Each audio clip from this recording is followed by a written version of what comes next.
So good morning, everybody. It is Wednesday, the 15th of August, and I had a great day yesterday. I went to my doctor, and it was really quite amazing, I gotta say. My A1C continues to go down. It went from 7.4. If I said something different before, forgive me. It went from 7.4 to 7.3, which is a very small step. But you have to consider that in the last 4 months, the last time I had it checked, I was doing 180 units of insulin a day. And in those last 4 months, I have cessated completely from my insulin. So not only did my blood sugar go down, but I am completely off of insulin. So you can take that for whatever it's worth. I think that's a strong confession of how important a plant-based lifestyle is and how important it is to rid yourself of the meat, dairy, egg world. So hear those words, take it for what it's worth. I still am at my plateau. I did talk to my doctor yesterday about the plateau I'm at, which is 340. I'm struggling so hard to get under the 340 mark. I got down to 332. It came back yesterday as celebration. My wife and I went to a great restaurant in San Diego called Anthem, and Anthem has the Impossible Burger, so we had an Impossible Burger yesterday to celebrate. I was 339 yesterday morning. This morning I'm 341 again. So I'm up against the wall, but I am going to work now really hard for the next 2 weeks. I've got to get under this plateau. My doctor is absolutely convinced that once I break underneath this plateau and get going again, that the next 70 pounds will fly off like the last 100. I'm not sure that's the case, but I have to give it a try. I haven't been cheating, a little bit. You know, the problem is I've been intermittent fasting, and I've been fasting at night. And so I fast from 5 until the next morning. And the cheating I've been doing is having some snacks around the 7:30, 8 o'clock mark. And that's obviously not going to work anymore. So I got to go back to my strict intermittent fasting. I can eat during the day. I don't like to eat after 5 o'clock anyway. It doesn't do me any good, and I don't feel good when I do that. So I'm going to go back to that. My A1C, like I said, was 7.3.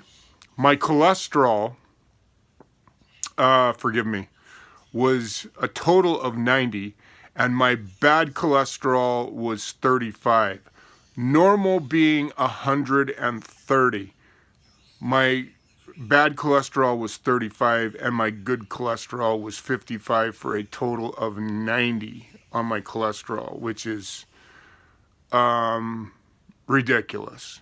That's, my doctor just said, my God, I don't know what genetic pool you came from when it comes to cholesterol, but heart disease is not in your family.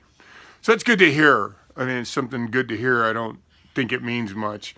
My blood pressure was great yesterday, too. It was 132 over 80.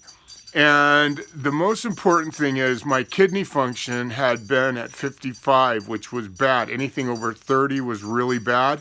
My kidney function went from 55 down to 42, a dramatic change, and in the direction the doctor wants me to see it. So anything over 30 is considered not good or bad, or however you want to put it. But now that I'm only 12 points away from being back to the 30s, and I have to say, there's only one reason for this. This is what happens on a plant-based diet and what happens when you live a plant-based lifestyle. So I think I'm living proof that plant-based lifestyle is the real thing.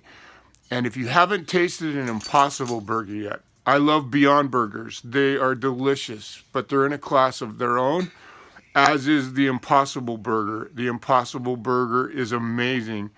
I can't wait till you can buy Impossible meat in the grocery store so you can make all the things that we've loved in our lives out of Impossible meat, like goulash and chili, and you would never be able to tell the difference. But the biggest thing I really want to make out of an Impossible Burger, is a meatloaf. I mean, that's one of those things that I really miss. I can't imagine the moment when I could eat a meatloaf sandwich out of an Impossible Burger and do it guilt-free. So, last thing I want to say is remember the animals. The reason that you take off on this adventure is it's easy to get lost in what I'm doing as strictly a dietary and a personal health thing, but it's far beyond that. Our mother needs us to really change who we are. No one tells you this, but 2/3 of greenhouse gas is caused by animal agriculture. It's not caused by the car you drive. It's not caused by anything. It's caused by animal agriculture. And animal agriculture is killing our body, but most importantly, it's killing our mother.